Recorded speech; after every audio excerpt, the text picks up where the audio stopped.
Alright, hello BlivCorp audience, welcome back. I am your host, Master Blivio, bringing you episode 2 of A Path to Becoming a Master as BlivCorp plays Hexfall.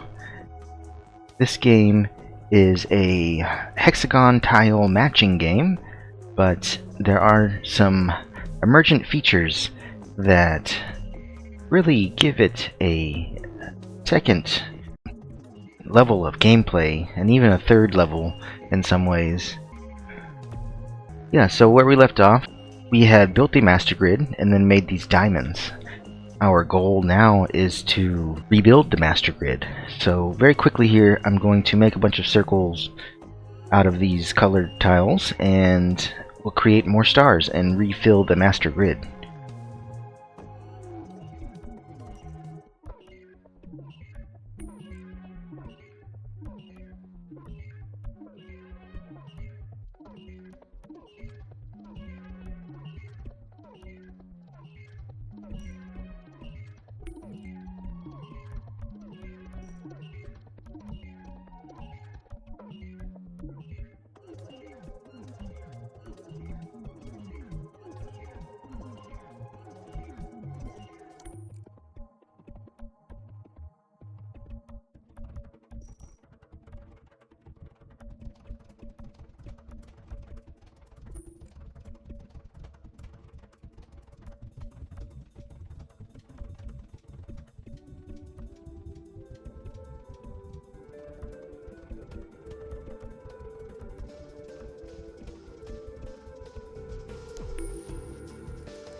Okay, so we've had a bunch of bombs come down back to back.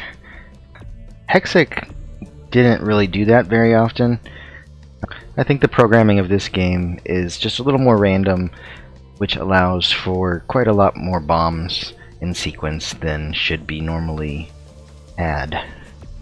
But we defused them, we're doing fine. Just a lot of bombs. So many bombs just now.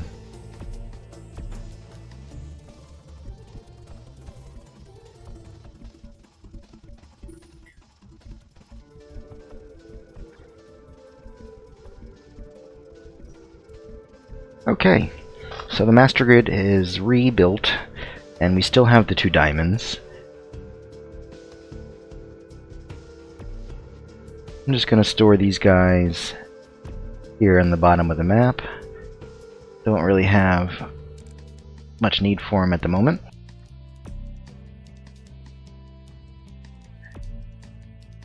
But yeah, we talked a lot about, different ways you can use this master grid.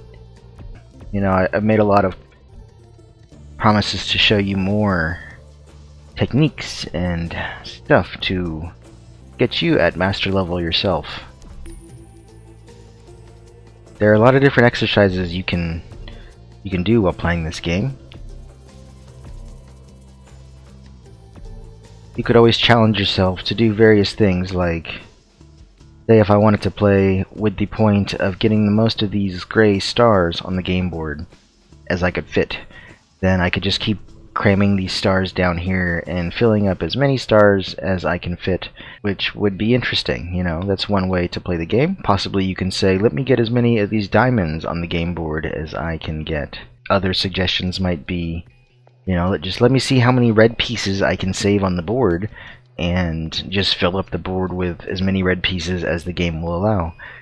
Or you could pick any color, We'll get into some more advanced goals. There are some things you can kind of compound on top of those ideas. I myself haven't even been able to conquer some of those tasks that you can give yourself in this game. There are ways to score very big point combos. They require hours of dedication and planning and learning to maneuver. So we'll get there, but this is episode 2. So yeah, we'll talk about different ways you can safely move these stars within your game board. So basically, when you have the master grid set up, as long as you don't make 3 touching each other like too close, like if you imagine each one of these stars in the grid as a station, you know, each time you place a star in its vicinity, you add 1 to its realm, like its jurisdiction. Now, you can actually place 3 extra stars between each one of these sections of the master grid.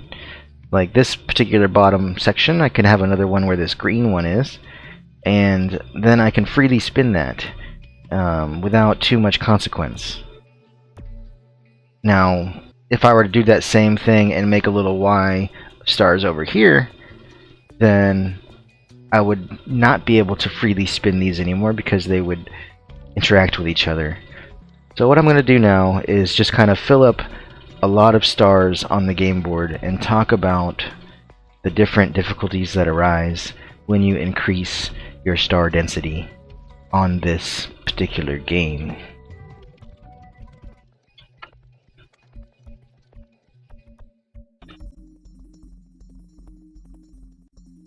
So learning to master forming and maintaining the master grid is a very big part of this second lesson we're going to do. You may have to rewatch the first video to get where you need to be, but when you get the master grid formed, if you watch this video at the beginning, I repaired the master grid, and now I'm just kind of working within it. So yeah, as I keep making more and more stars within the master grid, I will explain some various tactics you can use to keep from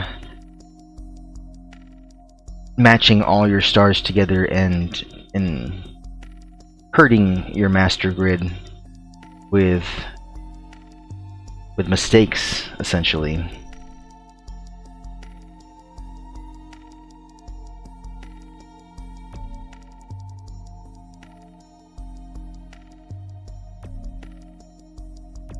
The one thing you'll notice is the freedom of movement kind of gets limited when you have a lot more stars around.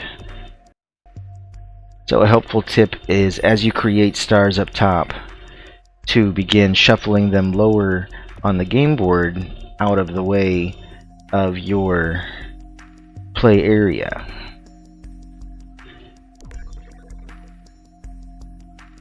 And if you keep the stars out of this top area, that frees you up to do bomb defusing like you just saw happen there.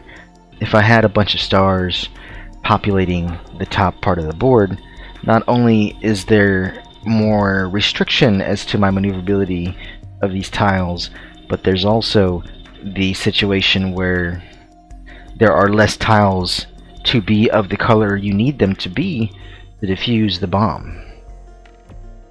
Okay, so here I was talking about you could put 3 stars around your star in the master grid, and you won't create any combinations as long as you space them 1 apart.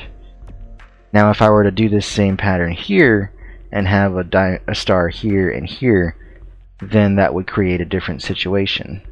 I couldn't actually do that because if I were to have a star here, it would make a circle here, and I would create a diamond, which would in turn cause a cascade to fall down and ruin a whole bunch of my master grid. That is why in the last episode you saw me make those diamonds at the very top. When you work in the bottom of the master grid, it's easier to create cascades and lose a lot of your stars. I'm now moving these stars in a way that I can store them and not create a circle. So, as I mentioned, this purple one now is off limits if I'm trying to store stars. So, I could choose to do that same thing on this side over here. And I'm not sure how I want to store them all, but we're just going to keep making them and throwing them in a place that's out of the way while we create a bunch of stars.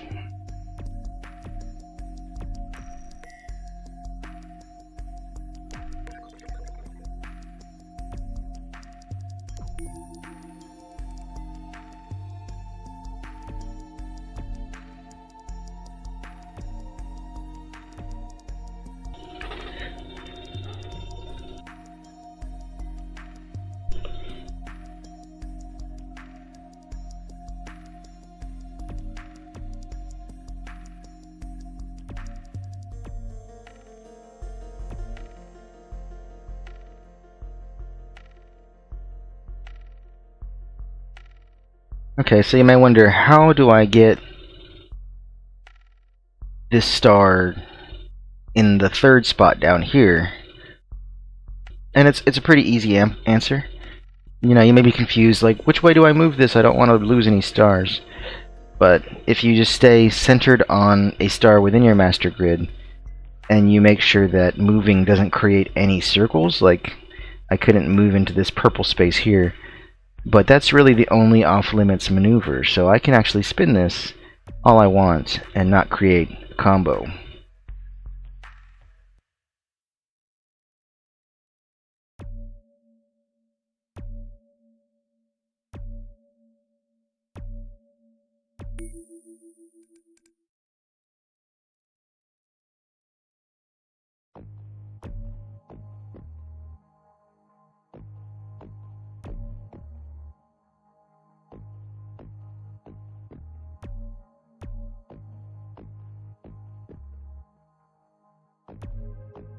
Okay, so now on the bottom we've got two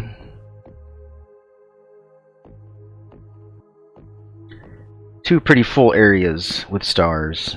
We actually have 6 extra stars hanging out in our master grid that don't need to be there. But that's okay. We can actually just leave them there. And one way you can actually cram more stars in here is to lay them out in this way. That way I can actually rotate that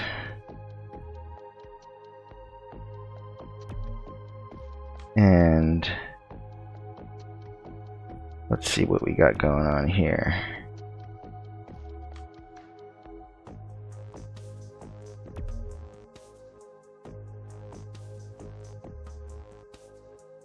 Well, I'm starting to get confused. But there is a way to arrange these to where... Okay, I know what to do now. I could fit another star in this red spot here, and then continue going upward. So we're going to keep building stars and see what kind of pattern we can use to store a whole bunch of these things. It does get confusing though when you have so many, trying to bring them back up than to create your diamond pieces if that's your goal.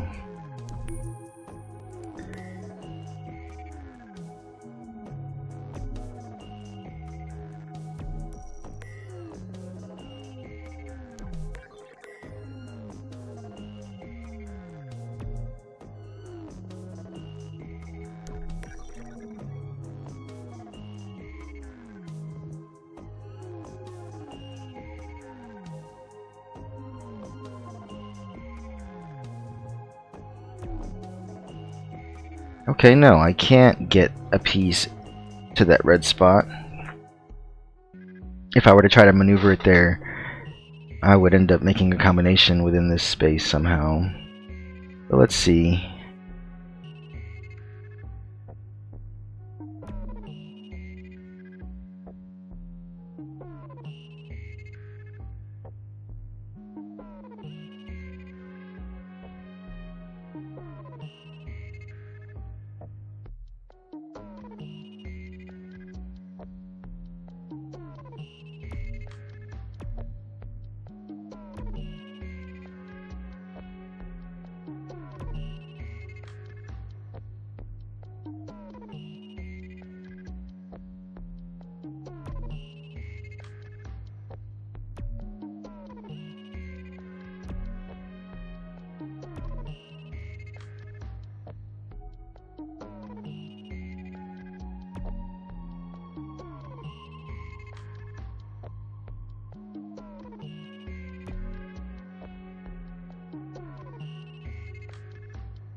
Damn, that was confusing. Okay, so now this is a pretty efficient way to store them. You can't really move anything down here without creating a combo, but you can move this piece left or right, and this piece left or right, or even this piece left or right to fish some out of there. But if you want it to be, you know, more masterful, you can just keep cramming stars in the field.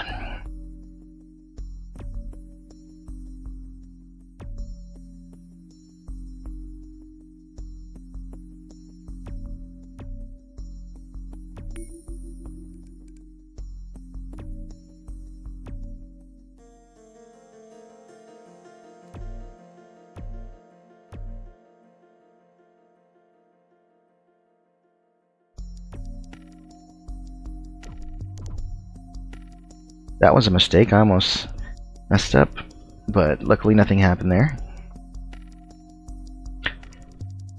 Okay.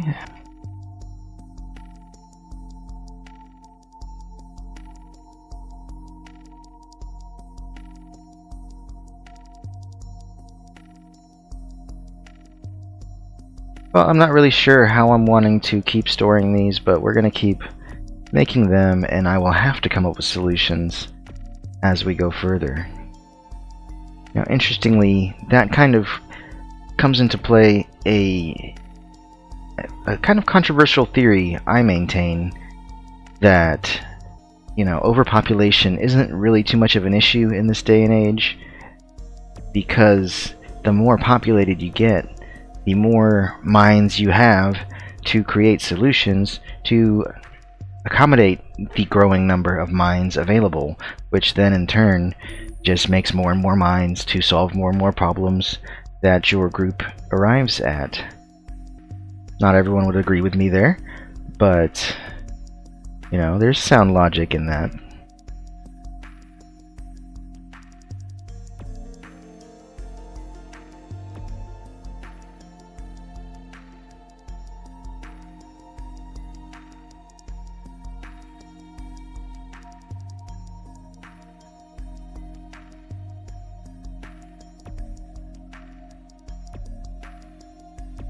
Yeah, I've kind of felt as if, you know, when humanity reaches a limit where there are not enough resources to sustain us on this planet, that there'll be enough of us to then, you know, just figure out a way to conquer that problem by leaving.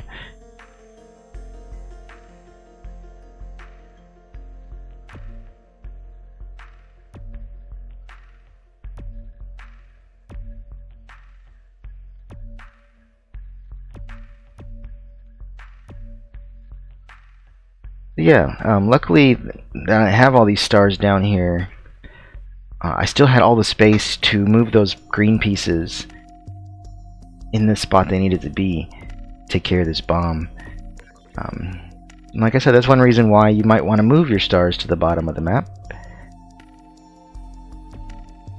And we're going to keep on making more stars until we have to come up with another solution to store these bad boys.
Okay, see, if I would have formed a star right here, this would have fell and made a diamond right here, which could mess me up.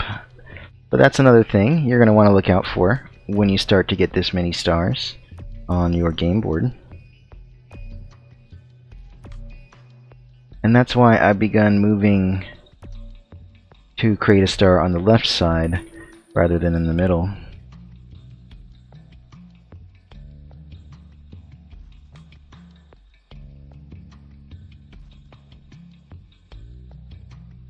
And now I feel like I have enough stars to show you the next thing I want to do. So, when you get a crap ton of stars populating your board, one thing you can do is create the 2 diamonds again like we saw earlier.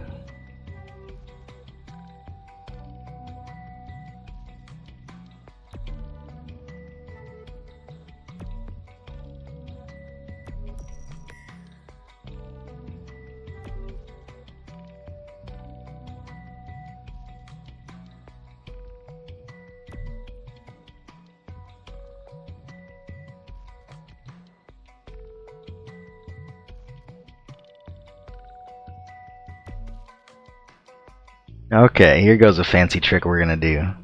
We're about to fuck this bomb up. You guys ready for this?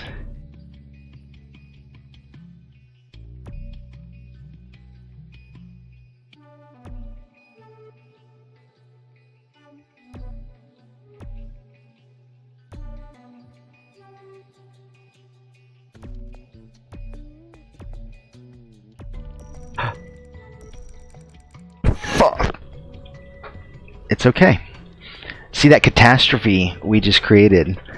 I was not calm, but I didn't touch anything.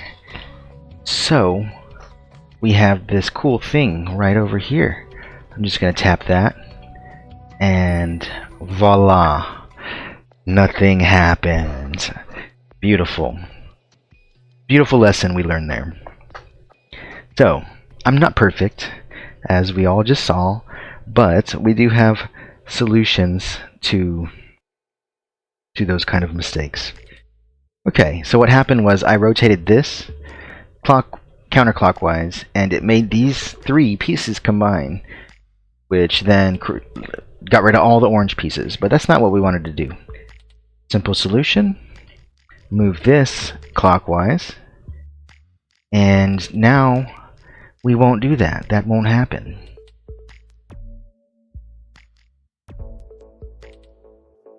Okay, so that's in position to be one of the spots that gets created into a diamond. But I need to bring up another star into that spot.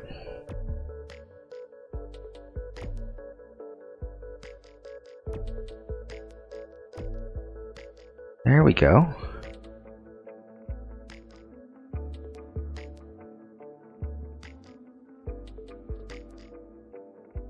I believe I... Okay, I can move these pieces without creating a combo. Perfect. Shit. Undo. Okay. See, it gets complicated. I just made a circle right there. I wasn't trying to. So we're going to have to spin this the other way now.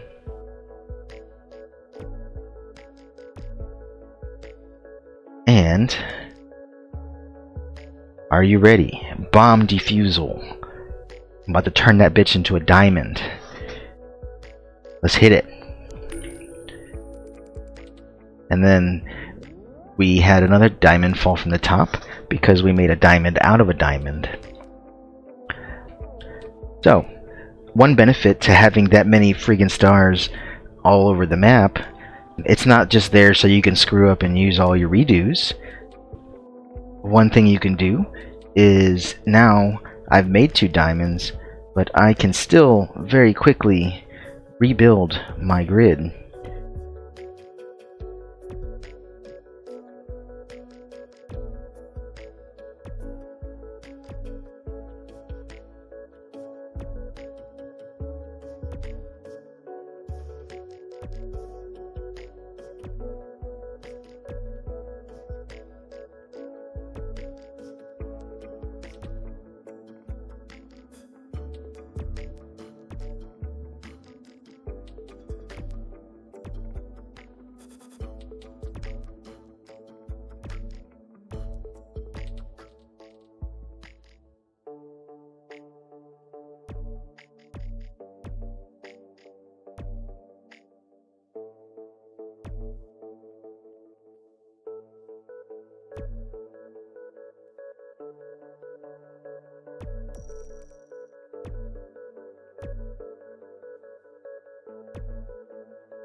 Awesome. So yeah, we went from making 2 diamonds to rebuilding the grid without having to make any more stars in between.